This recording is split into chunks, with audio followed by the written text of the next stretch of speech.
Hello, today I'm going to read Old Pig, which is by Margaret Wilde, and the pictures are by Ron Brooks. Old Pig.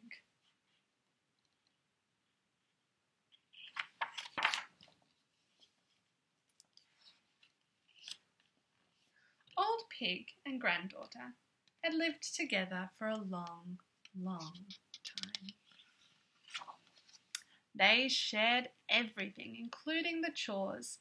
Every day Grandmother chopped the wood while Old Pig cleaned out the fire grate.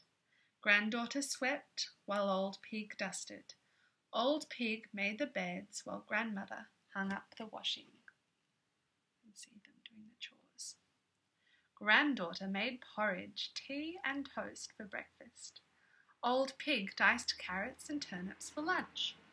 And together Old Pig and Granddaughter prepared their dinner of corn and oats. They're all helping out. "I hate corn and oats," Granddaughter always said, and Old Pig always replied, "Corn and oats are good for you. While I'm alive, my dear, you'll eat them up." At that, Granddaughter stopped complaining. She'd eat corn and oats for breakfast, lunch and dinner if it meant Old Pig would live forever. One morning, Old Pig did not get up as usual for breakfast. "I'm feeling tired," she said. "I think I'll have breakfast in bed today." "But you never eat in bed," said Granddaughter. "You don't like getting crumbs in the sheets." "I'm tired," Old Pig repeated. And when Granddaughter brought her a tray of porridge, toast and tea, Old Pig was asleep, and she slept through lunch and dinner too. While Old Pig slept, Granddaughter chopped the wood, cleaned out the fire grate, swept, dusted, did the washing, and made her bed. She tried to whistle while she worked, but all she could manage was a lonely little oink.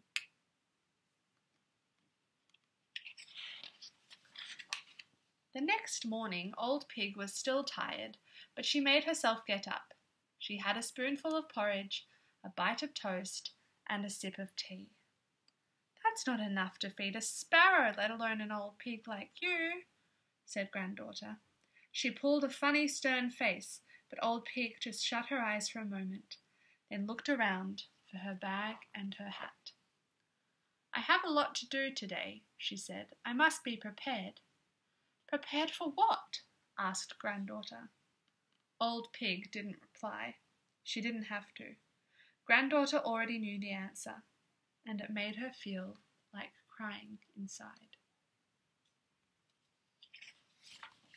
Old Pig returned her books to the library and didn't borrow any more. She went to the bank, took out all her money and closed the account. Then she went to the grocery store and paid the bill. She also paid the electricity bill, the greengrocer's bill, and the bill for firewood. When she got home, she tucked the rest of her money into Granddaughter's purse. "Keep it safe," she said, "and use it wisely." "I will," said Granddaughter. She tried to smile, but her mouth wobbled, and Old Pig said, There, no more tears." "I promise," said Granddaughter, but it was the hardest promise she'd ever had to make. "Now," said Old Pig, "I want to feast." "You've got your appetite back?" Granddaughter asked, suddenly feeling hopeful. "I'm not hungry for food," Old Pig said. "I want to take a slow walk around the town and feast my eyes on the trees, the flowers, the sky, on everything." So Old Pig and Granddaughter went for a slow walk around the town. Every now and again Old Pig had to stop and rest, but she kept on looking and listening, smelling and tasting. "Look," said Old Pig, "do you see how the light glitters on the leaves?"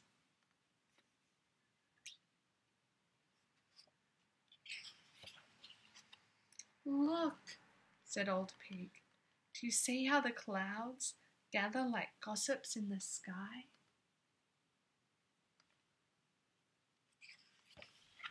Look, said Old Pig. Do you see how the summer house is reflected in the lake?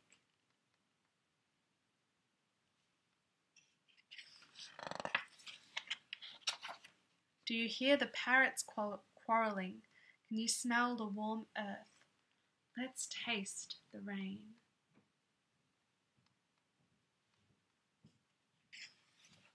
It was late by the time Old Pig and Granddaughter got home. Old Pig was so exhausted that Granddaughter helped her straight into bed. Then Granddaughter made herself a bowl of corn and oats, and she ate them all up. She washed the dishes and put them away. Then she went into Old Pig's room. Old Pig was not yet asleep.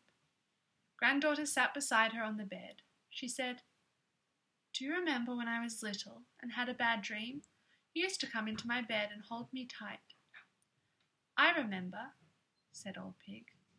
"Tonight," said Granddaughter, "I'd like to come into your bed and hold you tight. Would that be all right?" "That would be very all right," said Old Pig. So Granddaughter switched off the lights and opened the window to let in the breeze, and opened the curtains to let in the moon. Then she climbed into Old Pig's bed. She put her arms around Old Pig, and for the very last time, Old Pig and Granddaughter held each other tight until morning.